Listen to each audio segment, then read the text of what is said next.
Hi అండి. ఏం చేస్తున్నారు? మీరు బాగున్నారా? నేను బాగున్నాను. లోహిలీలా టీవీ ఛానల్కి స్వాగతం, సుస్వాగతం. ఏం లేదండి, మామూలుగా ఇప్పుడు సంక్రాంతి సంబరాలు అందరం చేసుకున్నాం కదా. మేము సంక్రాంతికి వరుస పెట్టి 4 సినిమాలు చూసేసాము. ఎందుకంటే ఆయనకి మాకు ఏ పిచ్చి లేదు. అంటే వేరే విధంగా కానీ మామూలుగా వేటి మీద కూడా పెద్ద ఇంట్రెస్ట్ ఉండదు. కానీ ఆయనకేంటంటే సినిమా పిచ్చి ఒక్కటే ఉంటుంది ఎప్పుడైనా సరే. అది కూడా ఏంటి, మంచి సినిమాలు వచ్చినప్పుడే వెళ్తూ ఉంటాము. అందుకని వరుస పెట్టి సినిమాలు అయితే చూసాము. ఫస్ట్ వచ్చేసి సైంధవ, తర్వాత వచ్చేసి స్వామి రంగ, తర్వాత వచ్చి గుంటూరు కారము, తర్వాత వచ్చి హనుమాన్. ఈ 4 సినిమాలు వరుసగా చూశాను. ఆ 4 రివ్యూ ఎలా ఉందనేది ఒకసారి మాట్లాడుకుందాము. ఫస్ట్ అయితే సైంధవ్కి సినిమాకి వెళ్ళాము. అది ఎట్లా, మేము ముక్తాలో, హైదరాబాద్లోనే ముక్తాలో బుక్ చేసుకున్నాము. 28 సీట్లు అనమాట. చాలా పెద్దగా ఉంటుంది స్క్రీన్. అందుకని చెప్పి పెద్ద స్క్రీన్ కదా అని చెప్పి, అంటే ముందు మనం సీట్లు వైజ్గా చూస్తాం కదా, అప్పుడు అర్థమైపోతుంది అనమాట మనకి పెద్దదా కాదా స్క్రీన్ అనేది. సరే పెద్దగా ఉంటుంది, బాగుంది కదా అని చెప్పి అది బుక్ చేసుకొని వెళ్ళాము. వెళ్ళిన తర్వాత అక్కడికి వెళ్ళిన తర్వాత అది స్క్రీన్ 4లో పెద్ద స్క్రీన్. అక్కడికి వెళ్ళిన తర్వాత ఏం చేశాడు, స్క్రీన్ 2కి మార్చేశాడు. అంటే మరి కలెక్షన్ లేదని మార్చాడో లేకపోతే ఏమో తెలియదు. అక్కడ హనుమాన్, గుంటూరు కారము అవి కూడా ఆడుతున్నాయి. అందుకని చెప్పి మార్చాడేమో. తీసుకొచ్చి అది ఎంత 17 సీట్లు చిన్న స్క్రీన్. 28 ఎక్కడ 17 ఎక్కడ, అక్కడికి సదిరి కూర్చోబెట్టాడు లోపల. ఒక వెనకాల కూర్చోబెట్టాడు. మళ్ళీ వేరే వాళ్ళు వచ్చి సీట్లు మాయి అంటే మళ్ళీ ముందుకు మారాము. ఈయనేమో అదేంటంటే ముందు చూసుకోవచ్చు కదా, అట్లా ఎట్లా మారుస్తారని చెప్పి అరిశారు. అలా సినిమా చూసాము. పెద్ద కలెక్షన్ అయితే ఏం లేదండి. మేము వెళ్ళిన 2-3 రోజులకి మీడియంగా కలెక్షన్ ఉంది. ఇప్పుడు పెద్ద హాల్ నుంచి చిన్న హాల్కి మార్చినప్పుడే అర్థమవుతుంది కదా కలెక్షన్ లేదు అని చెప్పి. అందుకని చెప్పి మార్చేసి వేసాడు కదా. అయితే పెద్ద బోర్ అయితే లేదండి. అంటే అమ్మో ఈ బోర్ కొడుతుంది జిండు బామ్ లాంటి సినిమా అయితే కాదండి. ఎందుకంటే చంద్రప్రస్థ అనే ఊరు ఉంటుంది. ఆ ఊరిలో వెంకటేష్ చిన్నప్పటి నుంచి ఒక దారిలో చెడుగానే వెళ్తాడు. కానీ వాళ్ళ భార్య ఏంటంటే మంచిగా బతకమని చెప్పి బయటకు వచ్చేస్తుంది. మంచిగా బతకమని చెప్తుంది అనమాట. అందువల్ల బయటకు వచ్చేస్తాడు. వాళ్ళు తన కూతుర్ని పెట్టుకొని బతుకుతూ ఉంటాడు. ఎందుకంటే భార్య చచ్చిపోతుంది. కూతుర్ని పెట్టుకొని బతుకుతాడు. బతికే టైంలో తనకి ఎటువంటి ఇబ్బందులు వచ్చినాయి అంటే, ఇప్పుడు వాళ్ళ దగ్గరే జాబ్ చేశాడు కదండి. మళ్ళీ వాళ్ళ వల్లే వాళ్ళకి చెప్పి వెళ్తాడు, నన్ను ఎప్పుడు కూడా మళ్ళీ జీవితంలో మిమ్మల్ని కలవాలనుకోవట్లేదు. కానీ మళ్ళీ వాళ్ళ వల్లే ఎలా ఇబ్బందులు వచ్చినాయి ఏంటి అనేది స్టోరీ. వాళ్ళు ఏంటంటే మెయిన్ విలన్స్ పిల్లలు ఉంటారు కదా, వాళ్ళని ఏం చేస్తారంటే మామూలుగా ఈ వీడియో గేమ్స్కి అలవాటు చేసి తీసుకొచ్చి వాళ్ళకి బాగా ట్రైనింగ్ ఇచ్చి వాళ్ళ చేతులకి గనులు ఇచ్చి ఒక ఉగ్రవాదుల్లాగా తయారు చేసి వాళ్ళని వేరే దేశానికి పంపిస్తూ ఉంటారు. అలాంటి స్టోరీ అది. పక్కన హీరోయిన్ కూడా ఉంటుంది. వెంకటేష్ గారికి పాప ఉంటుంది. పాప కూడా చాలా బాగా పర్ఫెక్ట్గా నటించింది. ఇంకా వెంకటేష్ గారి గురించి చెప్పేది ఏముందండి, ప్రతి ఒక్కటి బాగానే పర్ఫెక్ట్గా నటిస్తారు. అంటే ఏడుపు సీన్లో కానీ బాధ కలిగే సీన్లో కానీ బాగానే నటించారు. కథ నాకు ఎలా అనిపించింది అంటే కొద్దిగా బొద్దుగా అయినట్టు అనిపించారు. అంటే సినిమాని బట్టి మరి అలా లావుగా అయ్యారేమో మనకు తెలియదు. ఇప్పుడు F2లో అట్లా సన్నగా స్లిమ్గా ఉంటారు కదా, ఆ లుక్లో చూసి ఇక్కడైతే మాత్రం గంభీరంగా ఉంటారు. నాకు తెలిసి దీనికోసమే అలా ఉండుంటారు. ఆ సినిమా అయితే బోర్ అయితే కొట్టదు. విలన్ ఉంటాడు కదండి, నషీరుద్దీన్ అనుకుంటా.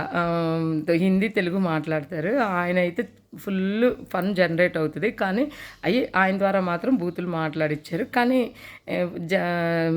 జోక్ మాత్రం ఆయన వల్ల జనరేట్ అవుతుంది. ఆయన మాట్లాడిన మాటల వల్ల కానీ ఆయన చేసే నటన వల్ల కానీ అంతా కానీ ఫుల్ జనరేట్ అవుతుంది, ఫన్ జనరేట్ అవుతుంది అనమాట. ఇంక అందరూ నాకు తెలిసినంతవరకు బాగా నటించారు. పెద్ద బోర్ అయితే లేదు. అంటే ఏమవుతుందంటే ఇలా లైన్గా వెళ్ళిపోతూ ఉంటుంది. ఇంకా తనకి ఎటువంటి ఇబ్బందులు వచ్చినాయి. పాప ఒకసారి వచ్చి మధ్యలో కళ్ళు తిరిగి పడిపోతుంది. తనకి ఏదో నరాలకు సంబంధించిన వ్యాధి వస్తుంది. దానికి ఒక 17 కోట్లు ఖర్చు అవుతుంది అంటారు. మరి ఆ 17 కోట్లు ఎలా తీసుకొచ్చాడు, ఏంటి స్టోరీ, ఎలా ముందుకు జరిగింది అనేదే స్టోరీ అండి. పెద్ద బోర్ అయితే లేదు, ఒకసారి చూడొచ్చు. తర్వాత వచ్చేసి ఏ సినిమాకి వెళ్ళామంటే నా స్వామి రంగ సినిమాకి వెళ్ళాం. ఈ లోపల హనుమాన్కి టికెట్లు చూస్తున్నాం కానీ మాకైతే దొరకలేదండి. ఎందుకంటే 2 రోజుల ముందు 3 రోజుల ముందు అయితే దొరుకుతాయేమో నాకు తెలియదు. కానీ మేము రేపు సినిమానంగా ముందు రోజు బుక్ చేసుకుంటాం ఎక్కువ శాతం కదా. అలా అయితే మాకు హనుమాన్ టికెట్లు దొరకలేదు. అందుకని చెప్పి నా స్వామి రంగ సినిమాకి వెళ్ళామండి. వెళ్ళినప్పుడు ఆ రోజు ఫస్ట్ రోజే మేము వెళ్ళింది, సినిమా విడుదలైన రోజే. ఆ రోజు పర్వాలేదండి, బాగానే ఉన్నారు. మామూలుగా 30 మంది అట్లా హాల్ నిండింది. అది పెద్ద హాల్లోనే చూసాము. చాలా బాగానే ఉందండి. అది కూడా పెద్ద బోర్ సినిమా ఏం కాదు. ఏంటంటే చిన్నప్పుడు ఇద్దరు, ఒక అనాథ ఉంటాడు. అతను ఏం చేస్తాడంటే రోడ్డు మీద చిన్నప్పుడు వెళ్తా ఒకళ్ళ ఇంటికి వస్తాడు. ఆ తల్లిని చూసి, అమ్మ నాకు 2 రోజులైంది అన్నం తినంటే తను అన్నం పెడుతుంది. తనకు ఒక కొడుకు ఉంటాడు. ఆ కొ ఆ కొడుకుతోటి తినికి బాగా స్నేహబంధం ఏర్పడుతుంది. తన కొడుకు పేరు అంజీ అనమాట. హీరో తినికి నాగార్జునకి మంచి బాండింగ్ ఏర్పడితే తను చచ్చిపోతుంది. అప్పుడు వాళ్ళిద్దరు కలిసి ఒక అన్నదమ్ములాగా పెరిగి పెద్దవుతారు. పెరిగి పెద్దయ్యి మళ్ళీ చిన్న వయసులోనే నాజర్ గారిని ఏమన్నా చంపపోతుంటే నాగార్జున కాపాడతారు. కాపాడినప్పుడు అతని దగ్గర ఇంకా అప్పటి నుంచి కూడా అతని దగ్గర కొడుకులాగే పెరుగుతారు. అలా పెద్ద అయిన తర్వాత వాళ్ళిద్దరి జీవితాలు ఎటుపైన ఎంచినాయి, ఎట్లా ఏంటి అనేది సినిమా స్టోరీ. ఆ టైంలోనే హీరోయిన్ ఎంట్రీ మాత్రం అదిరిపోయిందండి. చాలా నీట్గా లంగా ఓణీలు కానీ చాలా బాగుంది. నాగార్జున గారి లుక్ కూడా చాలా బాగుంది. అసలు ఆయనకి నిజంగా ఏజ్ అయితే కనిపించదండి, అది మాత్రం నిజము. చాలా నీట్గా చేసుకుంటూ వెళ్ళిపోయారు. అంజీ పాత్రలో నరేష్ కూడా ఒదిగిపోయారు, బాగా చేశారు. తనకి మంచి పాత్ర వచ్చింది. తర్వాత రాజ్ తరుణ్ ఉన్నాడు కదా, తను కొద్దిగా బొద్దుగా అనిపించాడు. అంతకుముందు కొద్దిగా చిన్నపిల్లోళ్ళలాగా ఉండేవాడు కదా, ఇప్పుడు ఏంటంటే బొద్దుగా అనిపించాడు. ఇంకా అలా వాళ్ళందరి మధ్య నడిచే స్టోరీయే నా స్వామి రంగ అనమాట. అంటే వాళ్ళిద్దరికీ ఇప్పుడు హీరోయిన్ ప్రేమిస్తాడు కదా హీరో ప్రేమించినప్పుడు విలన్ దిగుతాడు, నేను చేసుకుంటానని చెప్పి. అట్లా వాటి మధ్య పరిణామాలు ఎలా జరిగినాయి ఏంటనేది స్టోరీ. నేను స్టోరీ మొత్తం రివీల్ చేయటం లేదు, ఎందుకంటే సోగా మనం మొత్తం చెప్పటం ఎందుకు. నేను ఊరికిన 4 సినిమాల్లో ఏది బాగుందని చెప్పడానికే కదా, ఊరినే టూకీగా చెప్తున్నాను. మామూలుగా అయితే ఇది కూడా బోర్ సినిమా కాదండి, అంటే బోర్ కొడుతుందని అయితే కాదు. నా స్వామి రంగ మాత్రం మొత్తం కలర్ఫుల్గా సినిమా ఉంటుంది, చాలా బాగుంటుంది, వెళ్ళి చూడొచ్చు ఒకసారికి, పెద్ద ఇబ్బంది ఏం లేదు. తర్వాత వచ్చేసి గుంటూరు కారం చూసాము. గుంటూరు కారాన్ని ఫస్ట్ నేను రివ్యూస్లో కానీ వాటిల్లో చదివిన ప్రకారం నేనైతే అనుకుంది ఏంటంటే అసలు బాగోదేమో అనుకున్నాను. అంటే కొందరు అసలు బాగాలేదు అన్నట్టుగా రాశారు. అట్లా సినిమా అయితే అనిపించలేదు. వెళ్ళాం కదా, వెళ్ళిన తర్వాత అదేంటంటే తల్లి కొడుకులు బాండింగ్. చిన్నప్పుడే తల్లి వదిలేసి వెళ్తుంది హీరోని. అసలు ఎందుకు వదిలేసి వెళ్ళింది, దానికి కారణాలు ఏంటనేది సినిమా మీద రన్ చేస్తారు. కాకపోతే ఏంటంటే అంత పెద్ద హీరోయిన్ ఇప్పుడు మహేష్ గారు ఏ సినిమాలో కూడా బీడీలు కానీ సిగరెట్లు కానీ లేకపోతే తాగుడు కానీ అంత చూపించలేదు. ఈ సినిమాలో అది కొద్దిగా ఇది మైనస్ పాయింట్గానే అనిపిస్తుంది. అంటే ఇప్పుడు మాస్ అనగానే అందరూ తాగాలి చెయ్యాలనేం లేదు కదండి. ఇప్పుడు మాస్లో కూడా మాస్గా ఉంటేనే మంచిగా ఉండేవాళ్ళు ఉన్నారు. రఫ్ లుక్ తేవచ్చు, అలా తేవచ్చు. ఆయన ఎంత బీడీలు తాగినా ఎంత ముందు తాగినట్టు చూపించా ఆయన లుక్ క్లాస్గానే ఉంటుంది. ఎందుకంటే ఆయన బాగా హైట్, పర్సనాలిటీ, వైట్గా ఉంటారు. అలా అని కాదు, ఆయన లుక్ పర్సనాలిటీ వైజ్గా ఆయన క్లాస్ లుక్ వస్తుంది. కొద్దిగా మాస్ తీసుకురావాలంటే కొద్దిగా ఆ పాత్రకి ఒక నలుపు కలర్, అంటే తన వైట్ కలర్ తగ్గించేసి కొద్దిగా గెడ్డం పెంచేసి రఫ్ లుక్, ఆ హెయిర్ స్టైల్ అనేది మారిస్తే సరిపోయేది. కానీ ఎంతసేపు ఆ బీడీ నోట్లో ఉంచడం అనేది అయితే నచ్చదండి. ఎందుకంటే అందరికీ నచ్చదు. ఏ మాసనంగానే ఒక బీడీ తాగి అట్లా కాదు కదా, అదైతే మరి నాకైతే నచ్చలేదు. వేరే వాళ్ళ సంగతి నాకు తెలియదు.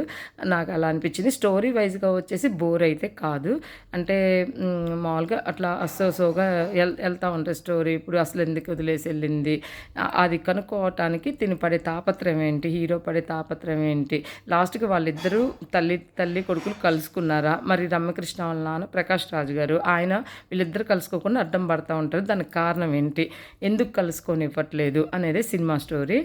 కాబట్టి అందరూ నటించడంలో ఏముందని, హేమీలు ఉన్నారు, రమ్యకృష్ణ గారు ఉన్నారు, మహేష్ గారు ఉన్నారు, మళ్ళీ శ్రీలీల ఉంది. శ్రీలీల వచ్చేసి పెద్ద పాత్రకేం స్కోప్ లేదు, ఊరికే డ్యాన్సుల వరకే బాగా డ్యాన్స్ చేయగలిగింది అన్నట్టుగా ఉండింది.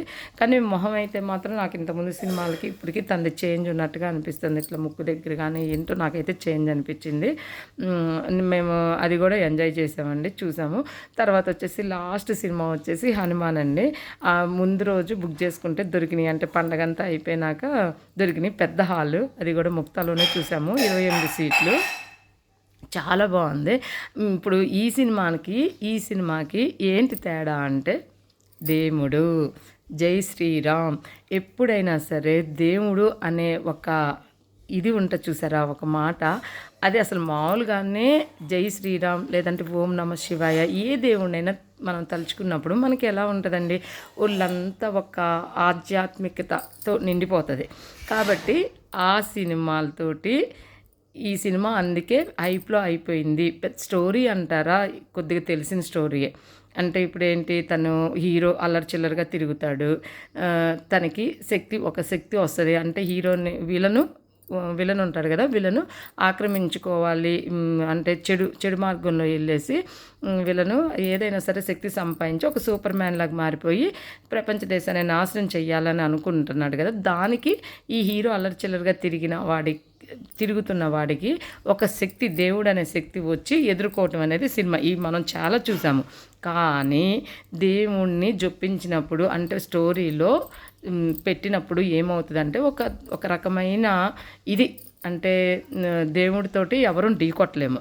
అందుకని చెప్పి ఈ 3 సినిమాల కన్నా కూడా సినిమా బాగా హిట్ అయింది. అదిగాక తీసిన సీన్స్ కూడా చాలా నీట్గా ఉన్నాయి.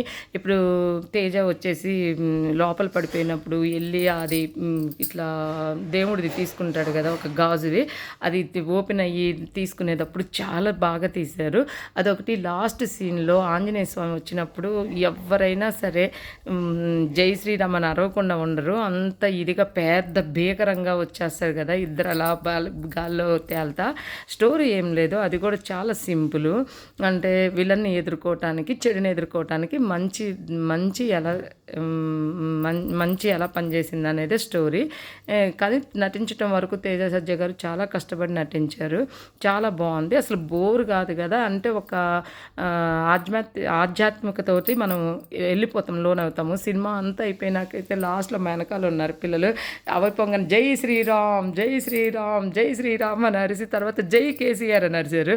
అదేంటి జై శ్రీరామ్ అని అరిసి మళ్ళీ జై కేసీఆర్ ఎక్కడి నుంచి వచ్చాడండి, అలా జోకులు వేసుకున్నారు. కానీ సినిమా మొత్తం అయిపోగానే జై శ్రీరామ్ అని అందరూ అయితే అరిశారు.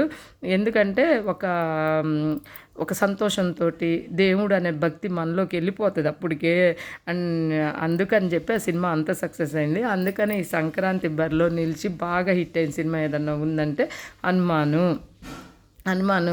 ఎందుకంటే దేవుడు కథతోటి లింక్ అయి ఉంది కాబట్టి, దేవుడిని ఎవరు ఢీ కొట్టలేం కాబట్టి అందుకనే అంత హిట్ అయింది. కానీ చాలా నీట్గా తీసిన గ్రాఫిక్స్ కూడా తక్కువలో కూడా చాలా బాగా అనిపించింది. అసలు ఆంజనేయుడు వచ్చినప్పుడైతే లాస్ట్లో పెద్ద కన్ను ఇట్లాగంత భీకరంగా చూపిస్తారు కదా, అదొకటి. ఆంజనేయ స్వామి బొమ్మ కూడా చాలా పెద్దది పెడతారు కదా, అక్కడే చాలా వరకు మనకి ఇదే చాలా ఎఫెక్ట్ పడుతుంది అనమాట మనసు మీద. ఒక దేవుడు జై శ్రీరామ్ జై శ్రీరామ్ జై శ్రీరామ్ అనుకునే వాళ్ళు ఉంటారు. అందుకని చెప్పి ఈ సంక్రాంతి విన్నర్ వచ్చేసి హనుమాన్ అనమాట.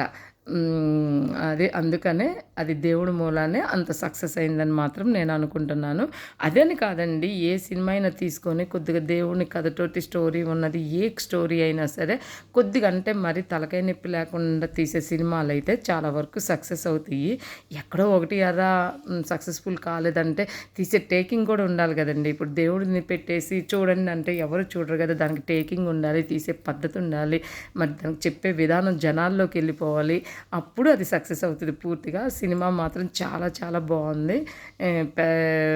గ్రాఫిక్స్ కానీ అంతా మొత్తం వరలక్ష్మి గారి పాత్ర అయితే సినిమాకే హైలైట్. ఫస్ట్లో తమ్ముడు వెనకాల నుంచునే పాత్ర అంటే తమ్ముడిని ఖండిస్తుంది అనమాట, ఇట్లా చేస్తున్నావు అట్లా చేయొద్దని. లాస్ట్కి అంత చేసినా కానీ బయటోళ్ళు తనైతే అంటది కానీ బయటోళ్ళు ఎవరన్నా ఒప్పుకోదు. ఆ విలన్స్ వచ్చినప్పుడు కొట్టపోతుంటే అప్పుడు అడ్డం పడి మా గొప్ప బండాలు వేసి కొడుతుంది కదండి. ఆ సినిమాకి హైలైట్ తన పాత్ర. చేసిన కాసేపు అయినా కూడా చాలా నీట్గా ఉంటుంది. కానీ వరలక్ష్మి గారు చాలా బాగా చేస్తారండి, ఏ పాత్ర అయినా సరే ఇమిడిపోతారు. కాబట్టి దాంట్లో ప్రాబ్లం ఏం రాదు. సినిమా మాత్రం చాలా సూపర్గా ఉంది. ఆ 3 సినిమాలు చూడొచ్చు, అలా అంత బోరేం కాదు. ఇది మాత్రం హైలైట్ సినిమా. ఫుల్ పక్కాగా మాకైతే చాలా రోజులు 10 రోజులు మాకు టికెట్లు దొరకలేదు. ముందు రోజు బుక్ చేసుకుందామంటే 10 రోజుల తర్వాత సంక్రాంతి అయిపోయినాక మాకు దొరికింది కాబట్టి ఆ సినిమాని చూసాం. ఈ 4 సినిమాలు అయిపోయినాయి. 4 సినిమాల్లో బాగా నచ్చిన సినిమా ఏంటంటే హనుమాన్. ఇంకా మిగతా సినిమాలు కూడా పెద్ద బోర్ అయితే అనిపించలేదు. కాబట్టి మీరు ఎవరైనా చూడని వాళ్ళు ఉంటే చూడండి. సరేనండి, చూసి వెళ్ళిపోవటం కాదండి, సబ్స్క్రైబ్ చేసుకోండి, గంట కొట్టండి. గంట కొడితే ఆన్ చేసుకుంటే ఏమవుతుందంటే సబ్స్క్రైబ్ చేసుకొని వదిలేశారనుకోండి, నేను ఏదైనా వీడియోస్ చేస్తే మీకు గంట ఆన్ చేసుకోలేదండి నోటిఫికేషన్ రాదండి. అందుకని చెప్పి గంట ఆన్ చేసుకోండి. నోటిఫికేషన్ వచ్చినప్పుడు నా వీడియో చూసి నన్ను ఎంకరేజ్ చేయండి, లైక్ చేయండి, షేర్ చేయండి. అంతేనండి. బాయ్, ఉంటానండి. ఓకేనండి, బాయ్.